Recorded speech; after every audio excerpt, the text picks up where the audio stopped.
Zara और अहमद, दो खुशमिजाज बच्चे, अपनी नीली और सफेद स्कूल यूनिफॉर्म में पीठ पर बैग टांगे स्कूल के गेट के बाहर खड़े होकर अपनी योजना पर चर्चा कर रहे थे। फराज बिखरे भूरे बालों और गोल चश्मे वाला लड़का काले हुडी और सफेद पैंट में खड़ा ध्यान से सुन रहा था। अली सफेद टी शर्ट, बेज जॉगर, सफेद स्नीकर्स और कलाई पर घड़ी पहने आत्मविश्वास से खड़ा सोच में डूबा था। रात ढल रही थी जब जारा और अहमद अपने बैग संभालते हुए घने जंगल में कदम रखते हैं। उनकी आंखों में अब जिज्ञासा थी।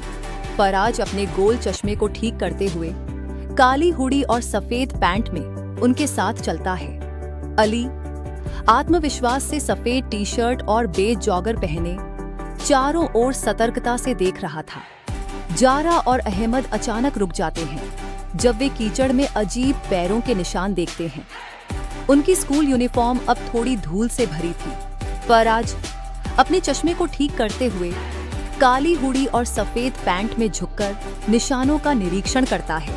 अली अपने करीने से संवारे हुए बालों और सफेद टी शर्ट में अपने हाथ कमर पर रखकर गहरी सोच में डूबा था।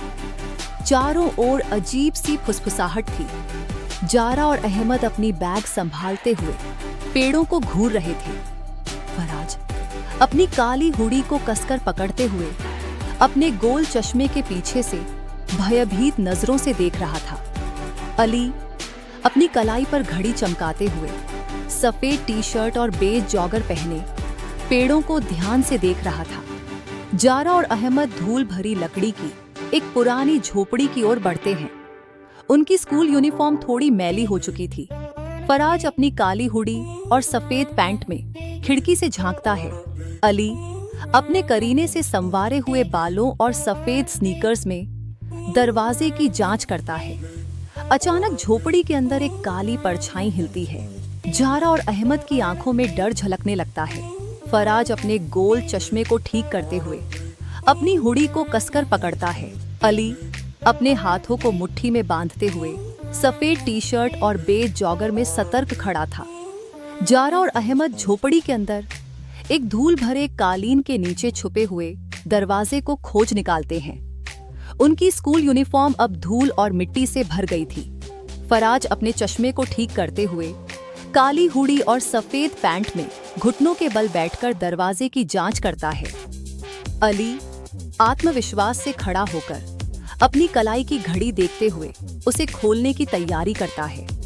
जारा और अहमद लकड़ी की सीढ़ियों से अंधेरी सुरंग में उतरते हैं। उनके बैग हिलते हैं। फराज अपने गोल चश्मे को ठीक करते हुए काली हुडी और सफेद पैंट में धीरे धीरे कदम रखता है।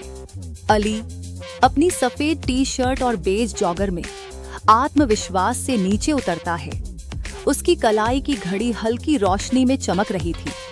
अचानक अजीब आवाजें गूंजने लगती हैं और चारों बच्चे भागने लगते हैं। जारा और अहमद की यूनिफॉर्म अब पूरी तरह गंदी हो चुकी थी।